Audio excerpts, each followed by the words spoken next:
Buenos días.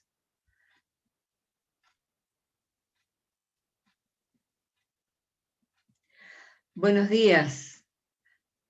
Bienvenidos al Museo de Antropología y Ciencias Naturales de la Municipalidad de Concordia.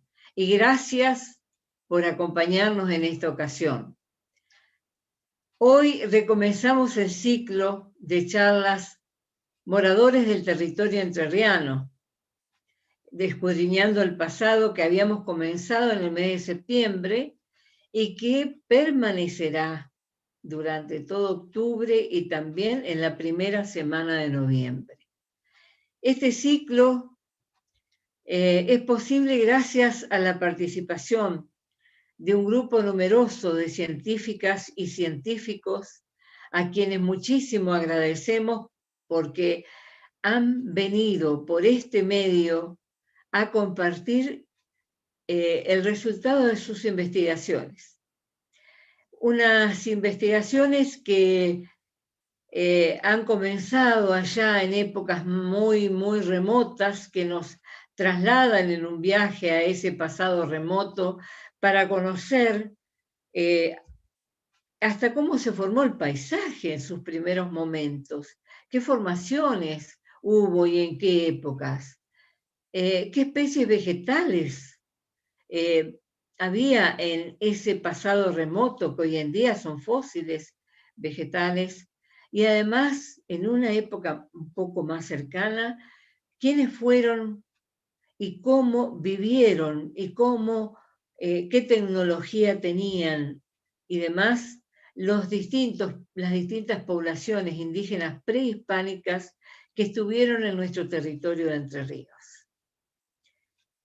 Estamos hablando de Entre Ríos en una geografía que hoy nos indica que la provincia se llama así, pero en esas épocas no había límites, no había distintos nombres para los lugares.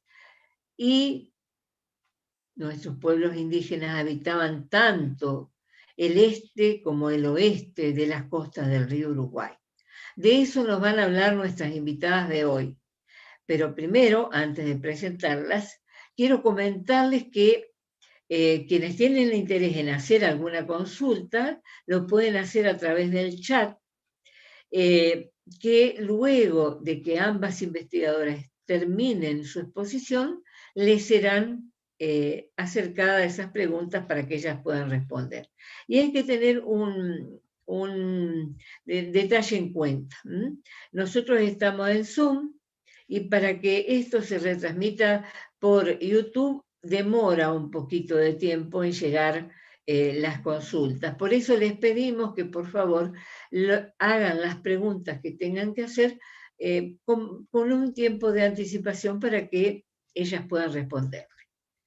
Bueno, es un placer realmente y una alegría para nosotros recibir las dos investigadoras que nos acompañan en el día de hoy, nuestras invitadas. Una de ellas, Irina Capdepón Cafa. Ella se recibió, mejor dicho, de licenciada en Ciencias Antropológicas con orientación en Arqueología en la Universidad de la República, Uruguay. Y también es doctora en Arqueología, recibida en la Universidad del Centro de la Provincia de Buenos Aires, en Argentina. Es investigadora de la Agencia Nacional de Investigación en Innovación de Uruguay y también docente de la Universidad de la República.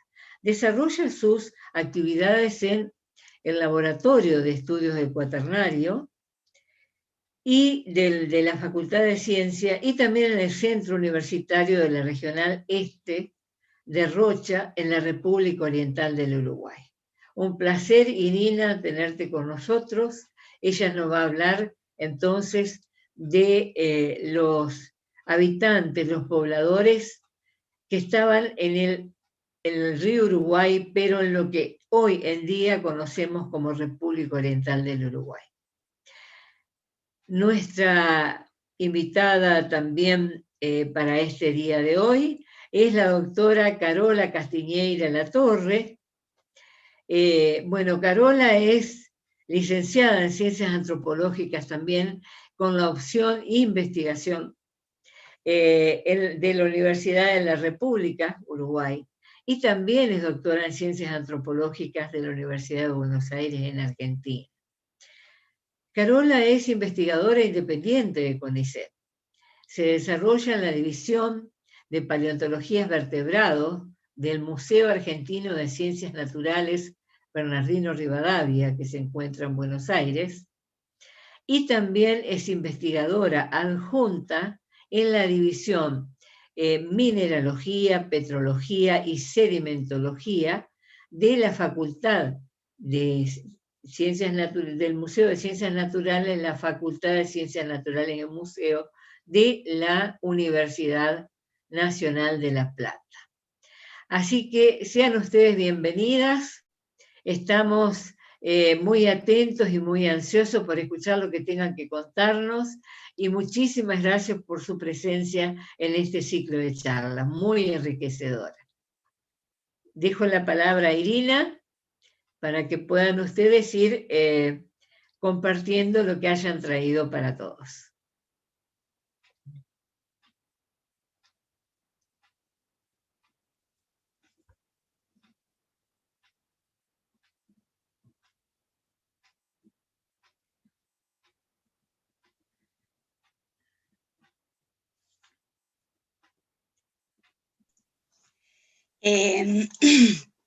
Perdón. Bueno, primero buen día. Queremos agradecer a Cristina por la invitación a participar en este ciclo de charlas, y bueno, y a ustedes que nos van a escuchar. Con Carola les vamos a presentar los estudios que venimos realizando en el litoral del río Uruguay y las evidencias de la conectividad sociocultural de los pueblos indígenas que lo ocuparon. Conectividad esta que entendemos como la conexión, intercambio de bienes, tecnologías y conocimientos que pudieron haberse dado, bueno, que en realidad creemos que se dieron, dadas las evidencias, entre los grupos indígenas que ocuparon este litoral. En esta primera parte vamos a ver, a nivel general, la zona de estudio y los conocimientos con los que contamos sobre las ocupaciones humanas desde los inicios de las investigaciones arqueológicas en Uruguay, para finalizar con los resultados alcanzados en los últimos años. Posteriormente, como les comentaba Cristina, Carola les presentará las investigaciones y resultados de la margen occidental del río en su tramo del litoral entrerriano. La cuenca del río Uruguay, como ustedes saben, es la segunda en importancia de la cuenca del río de la Plata, y se divide, como exponemos en el mapa, en cuenca alta, media y baja, caracterizándose a nivel general por la presencia de selvas marginales o montes en galería, y presentando en sus distintos tramos las características propias, ¿no?, del paisaje de lo que es el sur de Brasil, el nordeste de Argentina y el oeste de Uruguay. Dentro de la cuenca nos hemos centrado en la cuenca media, que en su margen oriental comprende el litoral de los departamentos de Artigas, Salto y Paysandú en Uruguay. Este litoral se presenta como un área de importancia sustancial para la ocupación humana, que se encuentra evidenciada en el registro arqueológico de distintas unidades de paisaje. En estos paisajes, las actividades ganaderas, forestales y agrícolas, entre otras, han influido en la fisonomía actual de este paisaje, ya que generalmente se encuentran estos sectores muy relacionados a los espacios ocupados en el pasado, ¿no? A esos espacios donde nosotros encontramos el registro arqueológico. Estas actividades generan muchas veces la destrucción o desaparición total de ese registro. Es en esta medida que nos ha interesado registrar de forma exhaustiva las huellas de estas ocupaciones. Entonces nos encontramos con que la información arqueológica del litoral oriental se genera desde principios del siglo XX, en donde se comienzan a plantear los primeros esquemas culturales, basados en las formas de los objetos, su correlación con relatos históricos, y siempre a partir de un supuesto, como se cita en el ejemplo, de una escasa de profundidad temporal. Desde mediados del siglo XX, el litoral ha tenido un protagonismo fundamental en lo que ha sido el debate del poblamiento sudamericano, lo sigue teniendo. Entre 1950 y 1960 se definen dos industrias líticas asociadas a estos primeros pobladores del territorio. Estas industrias son el catalanense, definida por Tadei a partir de los hallazgos líticos en el arroyo catalán, y la industria guaraimense registrada por Bórmida en el río Cuaray. De acuerdo a las correlaciones cronológicas realizadas en esa instancia entre lo que es la dinámica fluvial y la industria lítica del arroyo catalán, Tadei y Chebatarov le adjudicaron al catalanense entre 9.000 y 8.000 años antes del presente. Por su parte, Bórmida, también en base a sus estudios, revisiones estratigráficas, posiciona al catalanense en el 10.500 antes del presente, y al cuaraimense posteriormente. Le da una cronología entre 6.500 y 7.500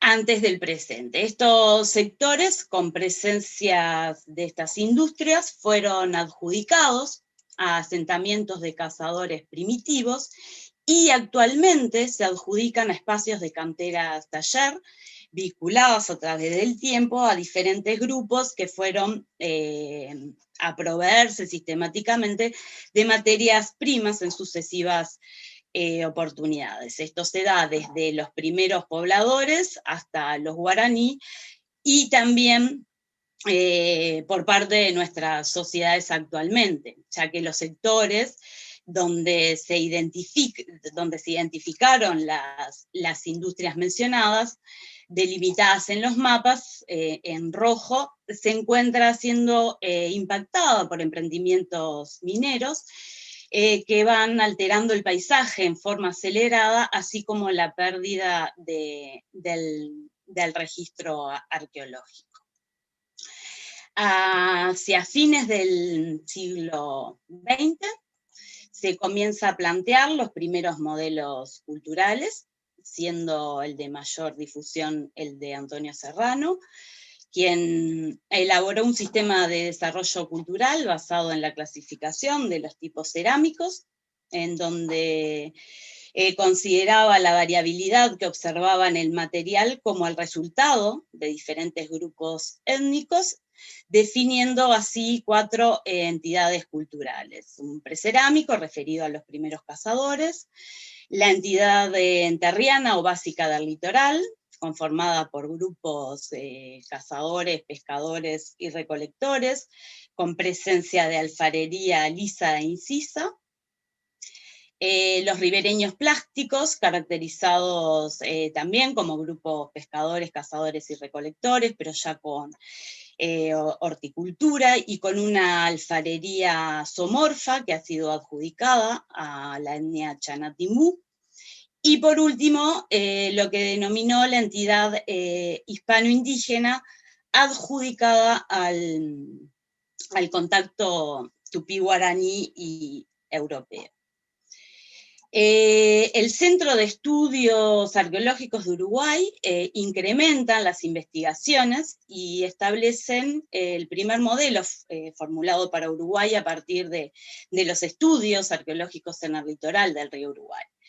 A esta información se le sumó la generada por los equipos nacionales e internacionales que actuaron en el rescate arqueológico de Salto Grande, realizado en el marco de la construcción de la represa binacional, siendo Niet Guidón quien sintetiza la información de estos equipos y la de los modelos precedentes, es decir, la de Serrano, la del Centro de Estudios Arqueológicos, para ordenar el desarrollo cultural de la región.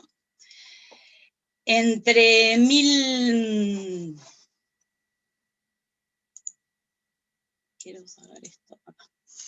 Entre 1980 y 1990, con la obtención de cronologías radiocarbónicas, se confirma el poblamiento temprano para el territorio, cuyo registro arqueológico se encuentra representado en la cuenca media del río Uruguay, con cronologías que van desde el 11.000 a los 9.000 años antes del presente,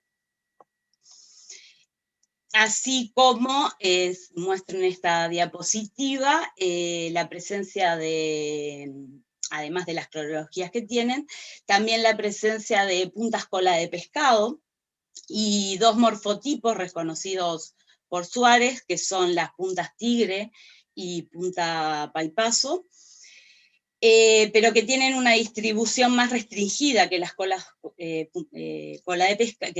cola de pescado, restringida en el sentido que se han hallado en la cuenca media del río Uruguay. Posterior a ello, para el Holoceno medio, se describen sitios con instrumentos pulidos, representados por hachas, molinos, manos de moler, piedras con hoyuelo, morteros y placas grabadas.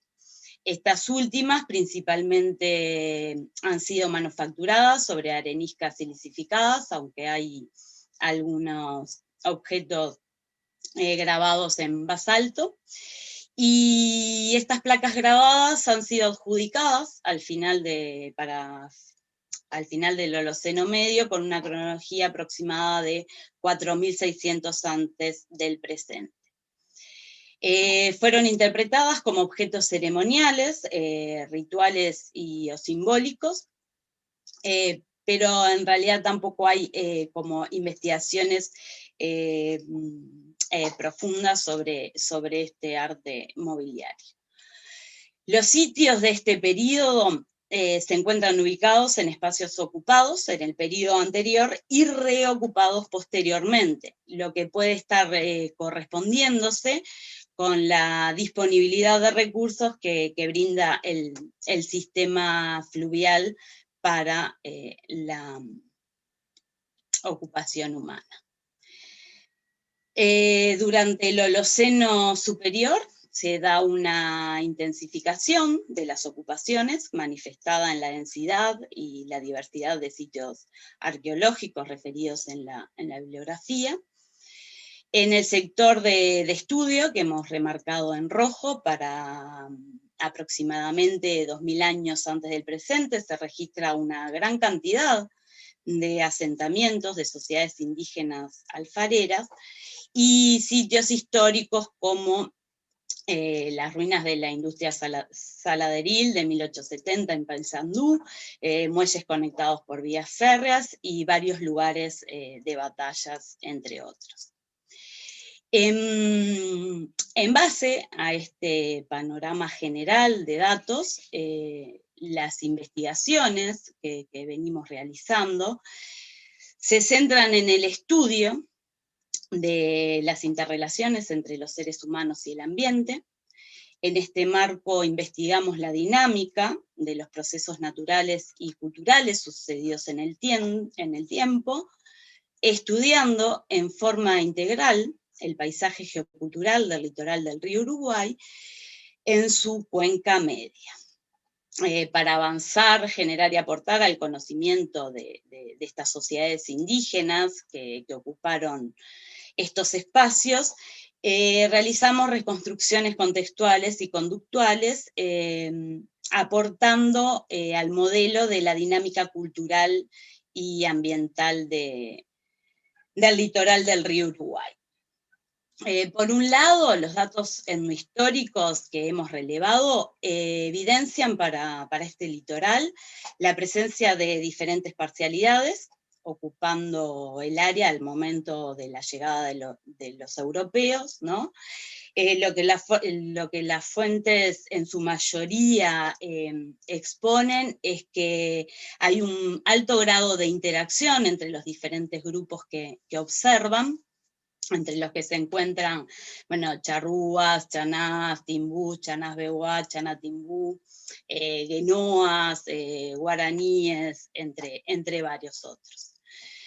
Los estudios etnolingüísticos exponen sobre la similitud de idiomas entre los indios del Paraná y del Uruguay, y a una escala más amplia también se ha propuesto coincidencias entre las lenguas de los indígenas de la banda oriental y los arawak de origen amazónico.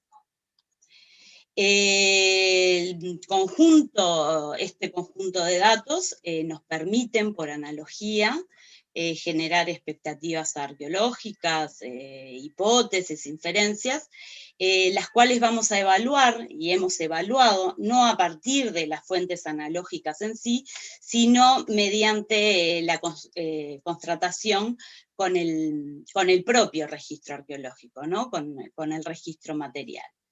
En este sentido, teniendo en cuenta la variabilidad espacial, material y temporal de la información que hemos relevado, se comienzan a realizar prospecciones arqueológicas en lo que es el tramo del río Uruguay comprendido entre el río Daymán y el Quehuay, donde hasta el momento se han ubicado 107 puntos con materiales culturales, mediante diversas actividades arqueológicas, como son los sondeos, las limpiezas de perfiles y las observaciones superficiales del paisaje.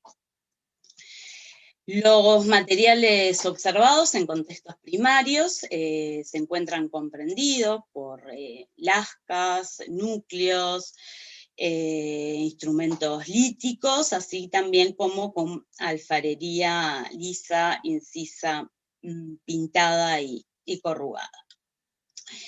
Estos materiales se presentan con mayor densidad en determinadas zonas del paisaje, como ser en Chapicuy, los ejemplos que pusimos acá, que son Chapicuy, La Melliza, Guayacas y Hervideros, ubicados en el departamento de Paysandú, en lo que sería la altura entre Colón y Concordia, del lado argentino. Por ejemplo, en la zona de Chapicuy se relevan todas las etapas del proceso tecnológico lítico, desde lo que es la obtención de la materia prima hasta el uso final del instrumento. Por otra parte, en lo que refiere al material cerámico, se ha observado la presencia de tiestos con diferentes tratamientos de superficie. Se encuentran cerámica lisa, incisa, pintada y corrugada, en gran concentración principalmente en 3 zonas de estas que pusimos como ejemplo, que son Guayacas, Hervidero e Islas Mellizas. La zona de mayor potencial arqueológico por la densidad de materiales, como las que les mencioné, Guayacas, Islas Mellizas y Hervidero, llevó al planteo de muestreos, recolecciones de materiales en superficies y excavaciones arqueológicas. Y por una cuestión de cercanía geográfica con la sede del Museo de Concordia, vamos a hacer referencia a los resultados de la zona de Guayacas, ubicado en el límite de los departamentos de Paysandú y Salto. En esta localidad fueron, a través de las diferentes actividades de sondeos, excavaciones y recolecciones, fueron recuperados y analizados diferentes tipos de materiales líticos, representados con instrumentos tallados y pulidos, manufacturados en calcedonia, cuarcita y caliza, entre otros, todas estas materias primas de fácil accesibilidad en la zona de Guayacas. Las características de este material permiten proponer que en el sitio se desarrollaron actividades relacionadas tanto como con la producción como con el mantenimiento de estos instrumentos líticos. Por su parte, el material cerámico, corrugado, liso e inciso, de acuerdo a los estudios mineralógicos que hemos realizado sobre las pastas y los fangos, también evidencian su producción local. Los estudios composicionales de las pastas cerámicas nos permitieron identificar zonas de extracción de los fangos, ubicados a menos de 2 kilómetros del sitio, así como la presencia de antiplásticos conformado por tiestos molidos, espículas de espongiarios y concreciones de hierro.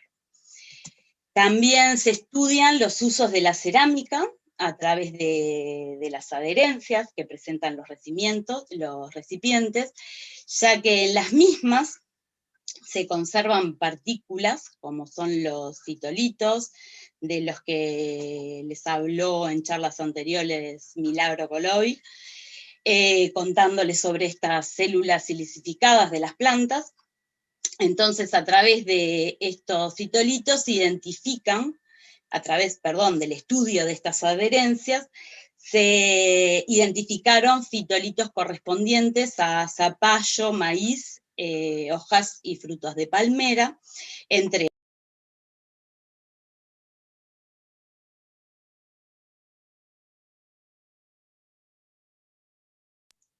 Se me cortó el audio. Perdón. Les decía que también se estudian los usos de la cerámica. Estamos con problemas. A través de las partículas como los fitolitos que les había comentado en otras charlas Milagros, se identifican en estas adherencias fitolitos de zapallo, maíz y hojas y frutos de palmera, como son los ejemplos que pusimos en la foto, que apuntan a que los recipientes, en estos recipientes cerámicos, se han procesado diferentes tipos de vegetales, tanto de uso alimenticio, medicinal y tecnológico, así como el uso de recursos cultivados como el maíz y el zapallo. Los datos cronológicos ubican la ocupación del sitio entre el 1400 y el 1500 de nuestra era, es decir, cercano a la llegada de los europeos, en donde imperaba un clima templado con condiciones más frías, que regionalmente se reconoce como la pequeña edad de hielo. El conjunto de datos tecnológicos y morfológicos nos permiten concluir que estos recipientes han sido utilizados tanto en la cocción como en el procesamiento y almacenamiento de recursos sólidos y líquidos. El conjunto total de los materiales analizados para el sitio de Guayacas nos evidencian que allí se realizaron actividades de manufactura, uso y descarte de los recipientes durante el Holoceno, en realidad del total de los materiales, perdón, tanto de los recipientes cerámicos como de los instrumentos líticos durante el Holoceno tardío. Estos registros se estarían correspondiendo con un campamento base cuya materialidad es atribuible a dos etnias distintas. Por un lado, la adjudicada a la etnia Chanatimbú, representada por materiales de la denominada Entidad Arqueológica Ribereños Plásticos de Serrano, y redefinida posteriormente como Goya Malabrigo, de las que hemos escuchado en varias oportunidades, charlas de Bonomo y de Politis, y también la presencia de alfarería guaraní, sobre la que también hemos presenciado charlas muy interesantes de sus características por parte de Rodrigo Angrisani, aquí mismo hace unos días. El estudio integrado del conjunto de indicadores nos permite reconocer la diversidad cultural y los procesos de conectividad sociocultural que se dieron en la región, también observados por otros investigadores en otras cuencas fluviales sudamericanas. Por ejemplo, al respecto están los trabajos pioneros de Maruca Sosa, y más actualmente los trabajos que realizan Neves, Politis y Bonomo, entre otros. Bueno, los datos que venimos generando permiten exponer que los materiales culturales están reflejando a través de sus similitudes en cuanto a los métodos de fabricación, los aspectos y sus morfologías, las relaciones de circulación, comunicación humana durante el Holoceno tardío. Consideramos que esta conectividad habría estado facilitada por la disponibilidad de corredor ecológico generado por la interconexión de las cuencas del Orinoco, Amazonas y del Plata, así como también por el comportamiento migratorio de algunos de los grupos amazónicos como los arawak y los guaraní. Como protagonista fundamental para la efectivización de la conectividad sociocultural que hemos visto reflejada en los indicadores abordados, el río Uruguay fue de vital importancia y recurrencia, favoreciendo la movilidad e interacción de poblaciones indígenas amazónicas con las instaladas en el litoral. De esta forma se pudieron generar relaciones, conexiones y redes de intercambio entre las poblaciones indígenas que se encontraban, ¿no? Desde los momentos iniciales del poblamiento en el área, es decir, desde el límite Pleistoceno-Holoceno, hasta el arribo de los europeos.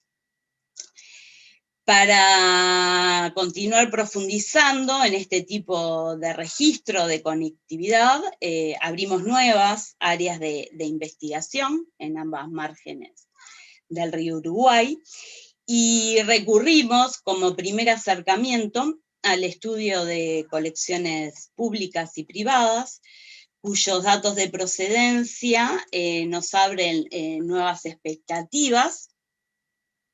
Y en esta línea, Carola les va a presentar a continuación las investigaciones que estamos llevando adelante del otro lado del río, es decir, de la margen occidental. Le doy entonces la palabra a Carola.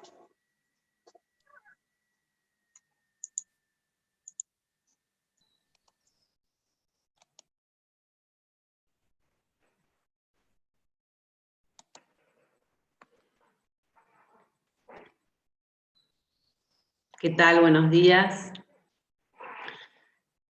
Yo les voy a contar un poco cómo se ha iniciado la investigación dentro del Departamento de Concordia. Y como todo comienzo de una investigación arqueológica en un área poco reconocida o con muchos años de reconocimiento y de repente de poca difusión, en esto es que nosotros queremos volver a darle ese protagonismo al litoral del río Uruguay, ha sido fundamental la información que nos brindan, esto que decía Irina, las colecciones públicas y privadas. En nuestro caso, básicamente, ha sido de guía fundamental el material, el acervo arqueológico del Museo de Antropología y Ciencias Naturales de Concordia y, fundamentalmente, la participación de Cristina Vasallo, que ahí hice estacionar bien a Rodrigo, la participación de Cristina Vasallo, que es una conocedora fundamental e histórica de la arqueología entrerriana. Ella y su papá Nelson han contribuido a la conformación de este acervo cultural y para nosotros ha sido un referente fundamental para las actividades de campo, guiándonos en los sitios de localización de materiales y siempre poniéndonos a punto sobre la nueva información y sobre el estado y preservación actual de los sitios que ella desde muy pequeña junto a su padre visitaron y reconocieron. Entonces esto, ¿no? La información de los museos bien catalogadas, expuestas, nos generan esta información y nos controla además a nosotros, los investigadores, las expectativas arqueológicas que tenemos para iniciar una investigación y aproximarnos a la generación de hipótesis en base a estos materiales que, a pesar de estar en vitrina, empiezan a cobrar vida cuando uno recupera sus contextos de hallazgo. Entonces, como esa síntesis de los esquemas culturales y los esquemas arqueológicos que les comentó Irina, están reflejados en las vitrinas del Museo de Concordia. Como lo pueden ver, está el Holoceno inferior, con grupos de cazadores-recolectores de alta movilidad y una industria elítica adjudicada a los mismos, de estos artefactos que fueron denominados en un principio como toscos, de grandes lascas, de grandes núcleos, el Holoceno medio, en el cual ya empiezan a aparecer los materiales pulidos y esta industria mobiliaria, así como también para el Holoceno superior, esta conjunción de la alfarería, de modelos estilísticos y técnicas alfareras diferenciales, en la cual ha jugado un rol fundamental el registro entrerriano, y como pueden ver, de hecho, tiene su protagonismo en la denominación propia de un estilo alfarero, como lo es la cultura entrerriana o la cerámica entrerriana, que participó en el armado de estos modelos culturales que les comentaba Irina.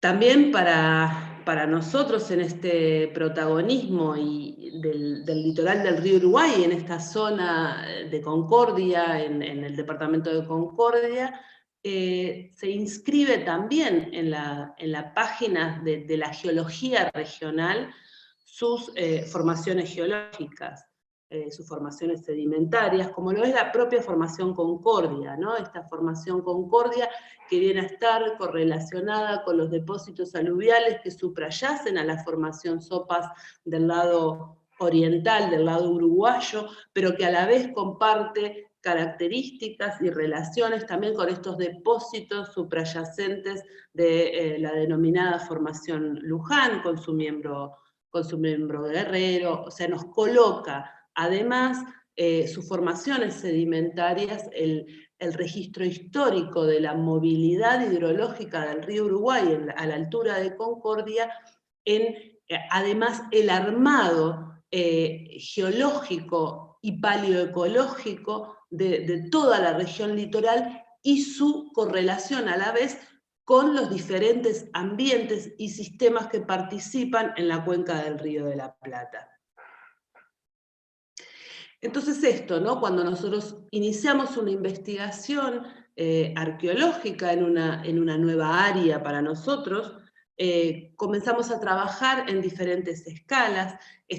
Para la construcción de estas escalas es fundamental la información antecedente a la cual Irina hacía referencia, y luego obviamente nos tenemos que abocar al estudio de secuencias, en el caso de las secuencias sedimentarias, con el mayor grado de resolución posible para abarcar una temporalidad amplia que nos permita reconstruir el escenario paleoecológico en el cual la interacción de los seres humanos se llevó a cabo, y además porque nos orienta a las estrategias de selección de ocupación de los paisajes, a las estrategias de explotación de determinados recursos, y a su vez, en una continuidad histórica, nos conecta con la variabilidad, con los cambios ambientales, los cambios climáticos, imponen a su vez cambios en la distribución faunística, en la distribución florística, o sea, en los cambios en los recursos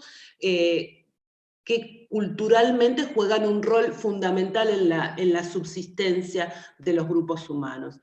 Es por eso que en este sentido yo les voy a comentar las investigaciones que puntualmente estamos haciendo en la zona de Paso del Hervidero y la zona de camping en la localidad de Puerto Yeruá.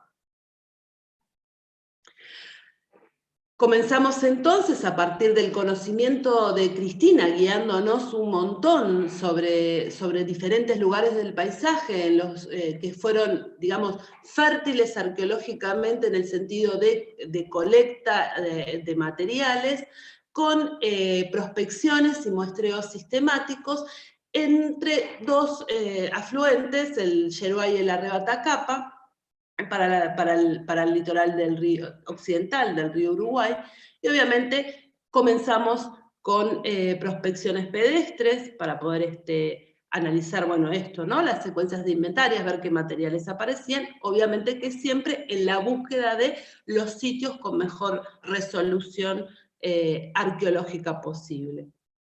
Las prospecciones fluviales, en las cuales vamos viendo los recortes de las barrancas de los cursos para construir esta historia depositacional de los movimientos hídricos de cada curso, y además ver cómo se inserta el registro arqueológico en el mismo.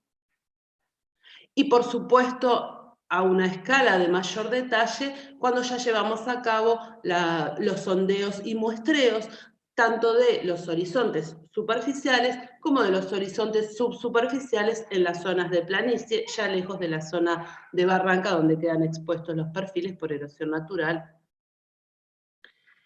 En este sentido, la cárcava Paso del Hervidero, que reconocida en su fertilidad arqueológica por CRIS, nos guía a esta zona porque además tenía buena representación de secuencias sedimentarias.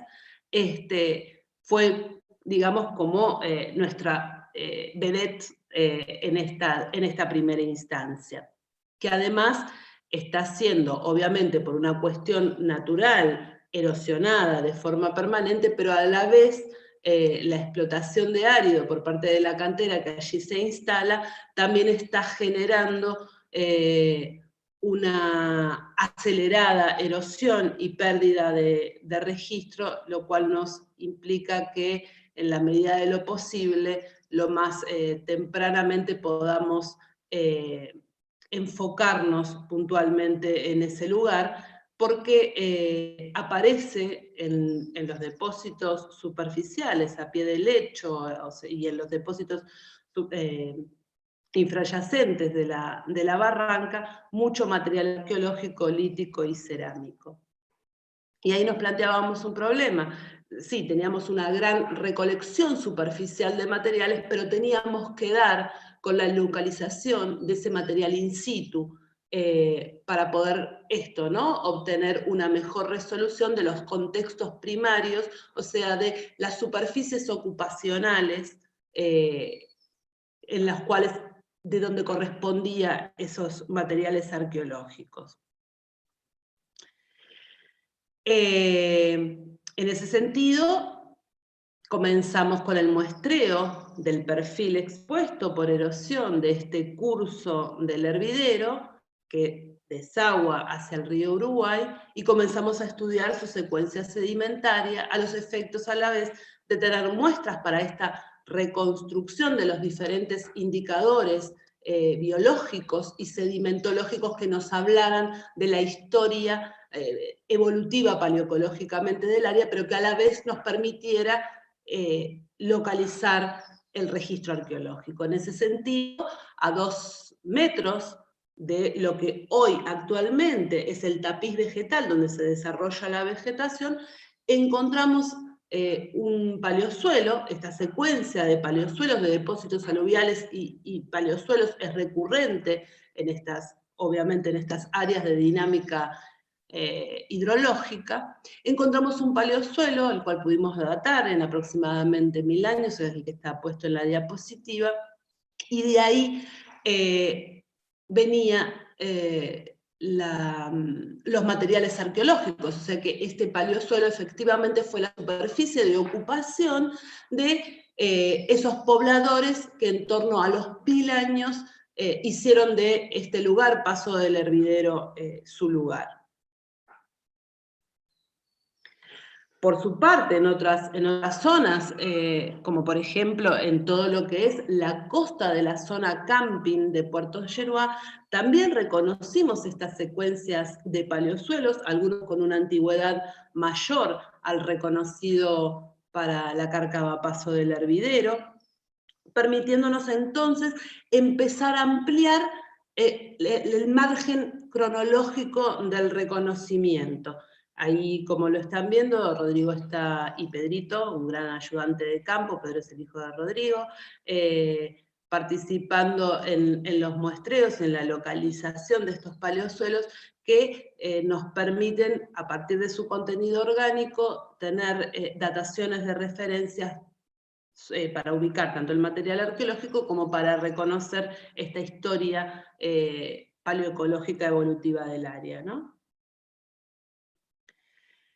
Una vez que uno hace los muestreos a campo, empiezan las tareas de laboratorio, en las cuales se llevan a cabo diferentes tipos de análisis, que van a ser diferentes proxies, el estudio de diferentes indicadores que nos arrimen a este reconocimiento de cómo fueron las condiciones ambientales pasadas, y entonces en ese sentido nos permite también reconocer algunas estrategias socioculturales vinculadas a estos cambios ambientales, en cuanto a la logística de los asentamientos, en cuanto a los cambios en la logística de aprovisionamiento de los recursos de subsistencia. Básicamente comenzamos con los estudios de la secuencia sedimentológica, en las cuales a partir de su granulometría, su textura, la forma en que se representan los clastos en su composición textural, nos advierten de estos cambios en la dinámica hidrológica, en lo que fueron los sucesivos ambientes depositacionales, y a la vez también de estos ambientes depositacionales, de depósitos aluviales, como los mismos pueden sufrir modificaciones a partir de condiciones climáticas específicas, lo que nosotros decimos estabilidad de un paisaje, que permiten el desarrollo de suelos, instalación de vegetación, que son nuestros indicadores de los suelos que ocuparon en un pasado estas poblaciones indígenas de las que les estábamos hablando.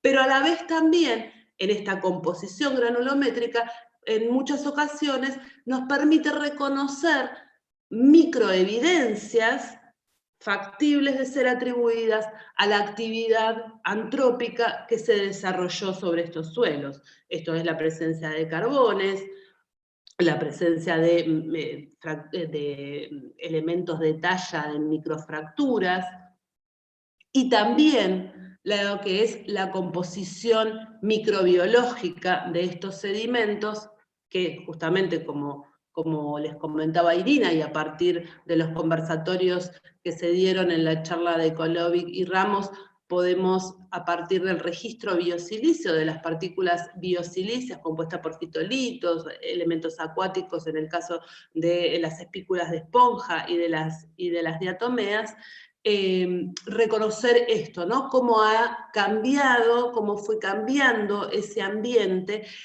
y esos cambios quedan registrados en estas asociaciones diferenciales dentro de una continuidad de perfil de estas microevidencias biológicas que corresponden a determinado tipo de vegetación, en su momento en momentos más cálidos, en momentos más lluviosos, en momentos más áridos, en momentos más ventosos. Entonces empezamos a la vez a afinar el reconocimiento de pulsos climáticos que a veces a gran escala no están diciendo mucho, pero que para nosotros los arqueólogos sí afectan nuestro grado de interacción con estos lugares. Entonces, a partir justamente de estos indicadores, nosotros lo que vimos teniendo estas cronologías de aproximadamente 3.000, 2.000, 1.000 años, es que en el área de estudio, en esta zona de Paso del Hervidero, zona camping, Puerto Yeruá,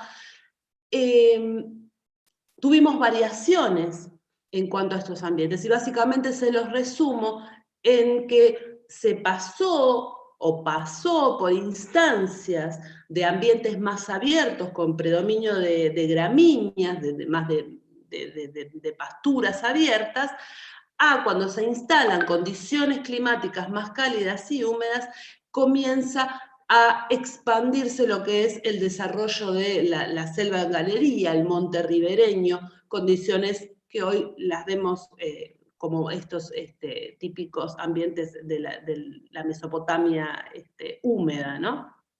Y a la vez, bueno, cómo nos conectamos con los modelos paleoclimáticos a escala global, ¿sí? Entonces, esto, ¿no? Cómo vamos haciendo diferentes zoom y nos vamos aproximando, porque obviamente que los cambios en apertura o cierre de un ambiente, de un paisaje, nos está implicando lugares de asentamiento diferenciales, estrategias de cazas diferenciales, ¿sí? Y obviamente recursos, la disponibilidad de recursos diferenciales. Entonces, una vez reconocida esta variabilidad, nosotros tenemos que ir a preguntarle a la cultura material cómo estos cambios se ven reflejados en esta dinámica. Y ahí ya se empieza como a poner un poco más complicado, porque son muchas las variables que entran, obviamente, y está también esto que les contaba Irina, lo simbólico, lo que escapa, digamos, de las estrategias cotidianas de subsistencia.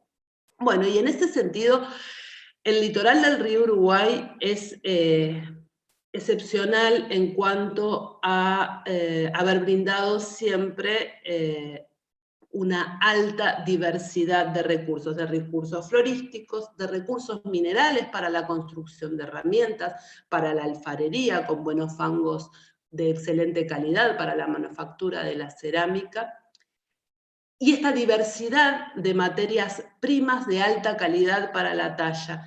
Yo siempre me gusta un término para esta zona del río Uruguay, que es algo así como el hipermercado de la materia prima, de buena calidad, de buena y de mala calidad para la talla.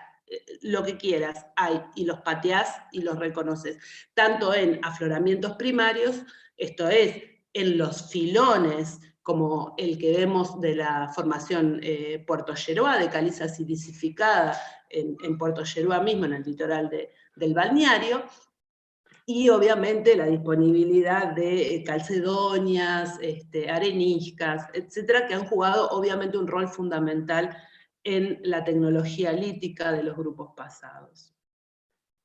Esto también, ¿no? Esto que veíamos de la disponibilidad de buenos fangos para la construcción alfarera y esta mixtura que podemos ver en esta porción del territorio de diferentes estilos cerámicos posiblemente vinculadas a estas diferentes etnias a las cuales hacía referencia Irina. Y a la vez, estudios más micro, o sea, siempre jugando con el zoom de la lupa, podemos ver caracteres que se comparten a una escala, caracteres tecnomorfológicos en el hacer y en el conocimiento del hacer cerámica a una escala más grande. Esto que les mostraba Irina, que había detectado en sus sitios para la margen oriental del río Uruguay, la presencia en la pasta cerámica y en sus antiplásticos de espículas de esponja, de estas esponjas que colonizan los sustratos, por ejemplo, de los afloramientos basálticos en el río Uruguay, lo que antes se llamaba Uruguaya coraloide, que fueron usadas para lograr una homogeneidad del antiplástico, la presencia o la incorporación en la pasta de los granos de hierro, de manganeso, el tiesto molido. Entonces, estos son caracteres tecnológicos que se comparten no solo de una orilla a otra, de la margen del río Uruguay, sino que también están representados en una escala de la cuenca del Río de la Plata más amplia. Estos saberes, este reconocimiento de estrategias óptimas para la confección de una tecnología, lo que evidentemente ha sido transmitido como efectivo, entonces por eso su gran escala. Lo mismo pasa en el caso de las materias primas que tienen afloramientos y disponibilidad en esta zona y han jugado, como lo vemos en el trabajo de Apolinaire, un rol fundamental en la participación de la industria tecnológica a una escala más amplia a nivel regional, a veces reconociéndose, en algunos trabajos están documentados, materias primas que alcanzan, por ejemplo, la provincia de Buenos Aires, y que su lugar de afloramiento primario o contexto secundario de depositación corresponde a esta zona del litoral del río Uruguay. Entonces es en este sentido que nosotros consideramos que el área del litoral del río Uruguay en su cuenca media ha jugado un rol prehispánico fundamental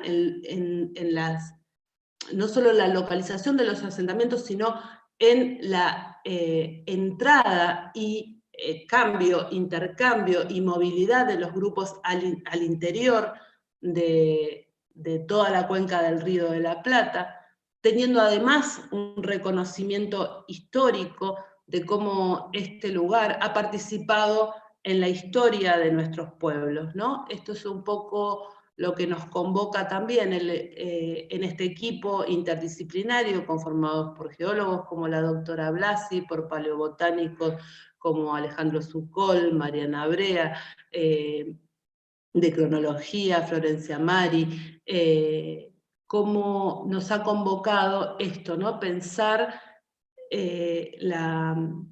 la historia de larga escala de una región, no con las fronteras geopolíticas actuales, ¿no? Y por eso es un proyecto que integrado de una margen, de otra, con especialistas además, como Rodrigo Angrisani, que ha trabajado en la Cuenca Alta, en sitios en Brasil.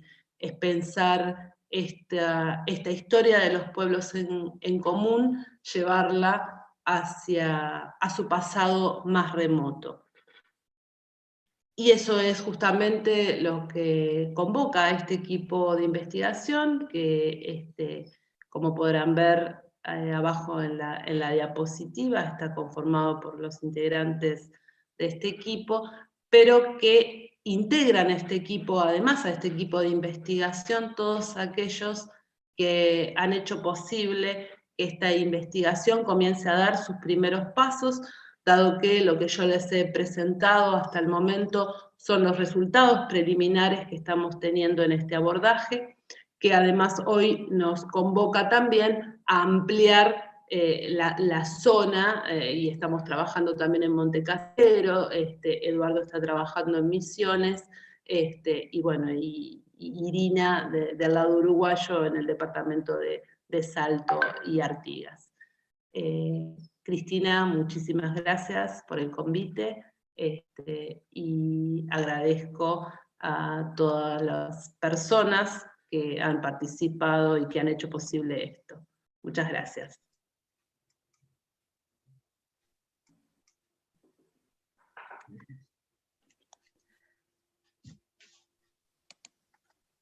Bueno, la verdad es que muy agradecida por todos los conceptos tan en realidad que me emocionaron de ustedes, porque bueno, uno cuando hace las cosas no, por ahí no es porque busque reconocimiento, sino porque en realidad es bueno compartir, ¿no?, lo que se conoce para que ustedes, que son los especialistas, nos puedan enseñar a nosotros qué es lo que tenemos en realidad, cuál es su verdadero valor y dónde nos ubicamos en cuanto a lo que es digamos, la parte prehispánica de nuestro territorio. Y además, agradecerle muchísimo, la presentación de las dos ha sido sumamente clara, didáctica, o sea, entiendo que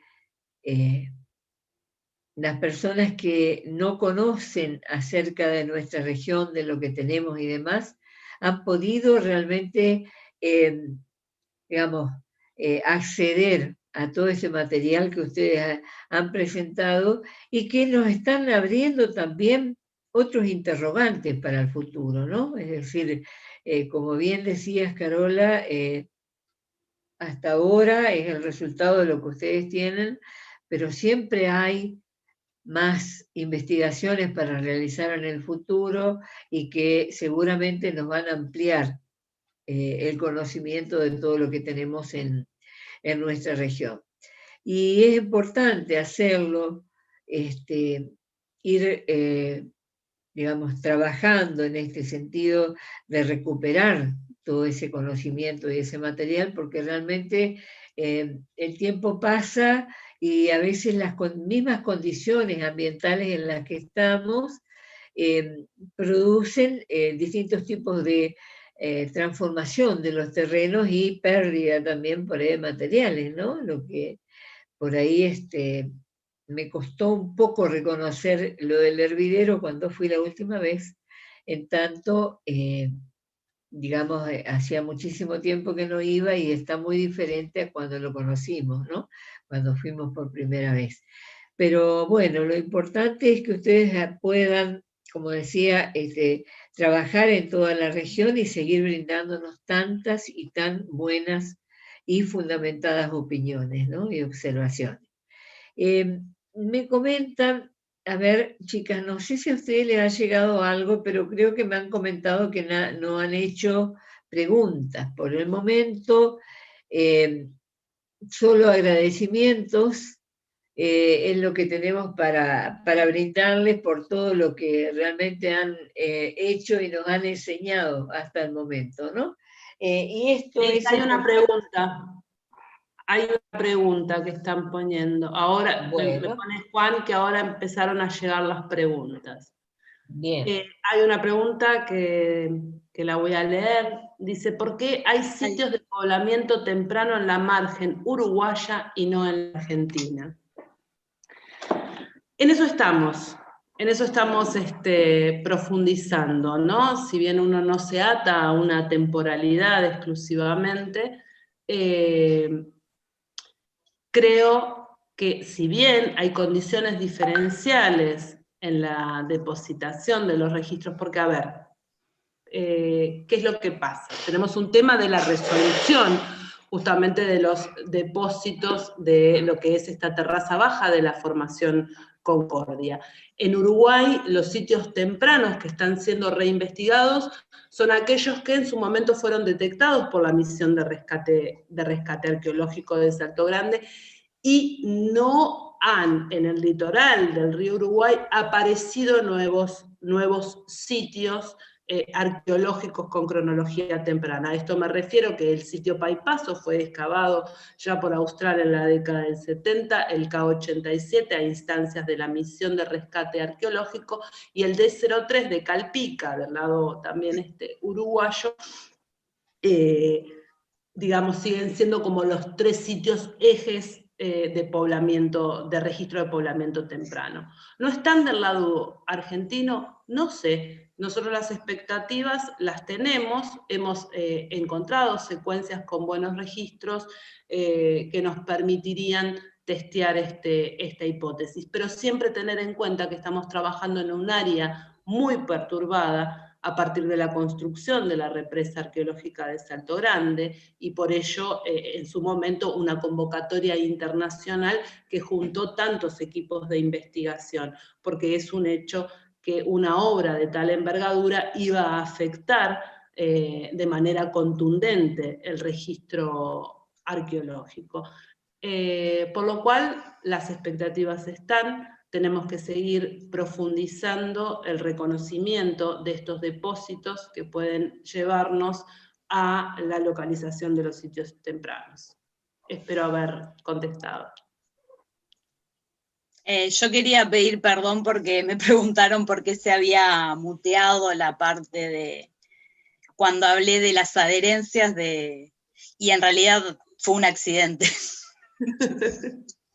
Disculpas, pero creo que después lo repetí, así que si no se entendió, hagan preguntas que se los puedo volver a explicar. Ahora sí, Cris, parece que no hay más preguntas.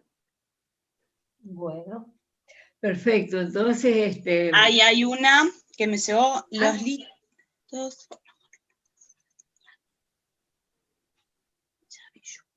Los líticos de Chavillú, me imagino que eran de Guayú, no corresponden a sitios tempranos, margen Argentina. No, los sitios de Chapicuí son de la margen oriental del río Uruguay, están comprendidas se encuentran en el departamento de Paysandú, y no tendrían características estos líticos de pertenecer a las primeras poblaciones. En realidad, sobre estos sitios, solo hemos hecho un análisis de los materiales líticos recolectados en prospecciones, pero no hemos abordado el sitio a nivel de excavación, por lo tanto tampoco no tenemos cronologías radiocarbónicas, por ejemplo, para poder adjudicarlos al periodo temprano, pero tampoco tendrían características tecnomorfológicas posibles de adjudicar al Holoceno inicial. Pensamos que estarían entre el Holoceno medio y tardío, pero tampoco tenemos aún datos para poder afirmarlo, ¿verdad? Irina, voy a hacer un comentario. No sé si te preguntan sobre Chapicuí o Chavillú, porque nosotros en el museo tenemos elementos de un sitio de Chavillú, que ahora está bajo las aguas del lago de Salto Grande, y que tipológica y morfológicamente, sin tener una determinación absoluta, digamos, corresponderían a pobladores muy, muy antiguos, digamos, en la región. Pero eso es Chavillú y está, digamos, en la mira para ver qué se puede hacer, qué son, digamos, de qué manera se lo puede estudiar, al lugar porque, como te digo, no tiene datación absoluta. Fue una bajante extraordinaria del río Uruguay, 80 centímetros llegó bajo el nivel de cero, y bueno, hay material de ese lugar y hay fotos, esas cosas, pero bueno, digamos, lo aclaro porque a lo mejor alguien hizo esa pregunta sobre Chavillú y no era Y no era Chapicuí. Chapicuí. Claro, digo, quise aclararlo por las dudas, sí. No, seguramente dice porque después dice margen Argentina y pone un signo de interrogación. Yo sí, lo leí posterior, no entendí muy bien tampoco, pero me imaginé que como habíamos hablado antes del otro, podía referirse a ello. Sí. Sí, hemos estado hablando con... bueno, esto no lo voy a decir porque... Pero bueno, faltan estudios seguramente sobre ese material. Sí, después tengo otra pregunta que no sé, que los chicos me están copiando, se ve que del chat, que pregunta Mariano Bonomo qué cronología se le asigna hoy a las industrias catalanense y cuareimense. Concretamente, bueno, esto que explicaba Irina, ¿no? Básicamente, digamos, como los sitios tipo de la industria catalanense y cuareimense corresponden a estas zonas taller, en las que han sido recurrentemente visitadas, explotadas en todos los tiempos, ¿no? Ahora, desde el punto de vista tecnomorfológico, si se puede decir, tampoco le podemos asignar una cronología puntual. Son estas industrias de grandes guijarros, digamos, y hay autores que lo han postulado en su revisión, más una cronología para el Holoceno medio tardío, básicamente, pero nosotros puntualmente no hemos dado con los sitios arqueológicos que nos permita a nosotros asignarle a esta tecnomorfología o estos caracteres tecnomorfológicos tal asignación cronológica.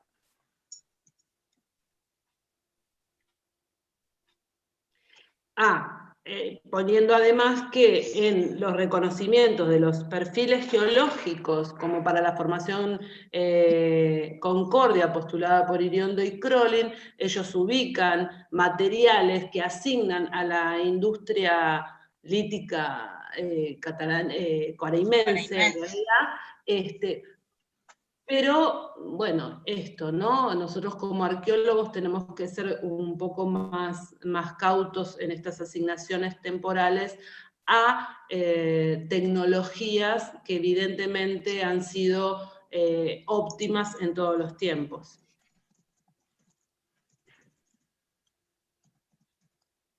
Y ahora ya no tenemos más preguntas, dice Juan. No, dice Juan que por ahora no hay más preguntas. Claro. Por el momento, pero... Bueno, chicas, no sé si les parece, damos por terminada la charla. Gracias. Bueno, agradecerles muchísimo realmente la participación de ustedes. Y bueno, realmente estamos, digamos, un poco ansiosos, aunque hay que tener paciencia para que puedan continuar con todos los reconocimientos e investigaciones que realizan a campo, ¿no?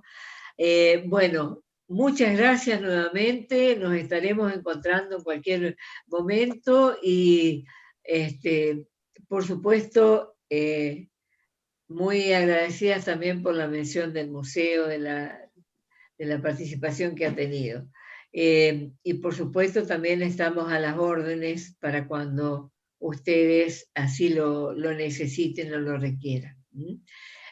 También quiero agradecerles a la Comisión Técnica Mixta de Salto Grande, la delegación argentina, que nos está permitiendo salir al aire a través de YouTube, hacer la conexión, la retransmisión en YouTube, de manera que esta charla de ustedes va a quedar disponible en el YouTube del museo para todas las personas que quieran consultar o mirar, que ya varias me dijeron que a esta hora no podían, pero que después iban a ingresar.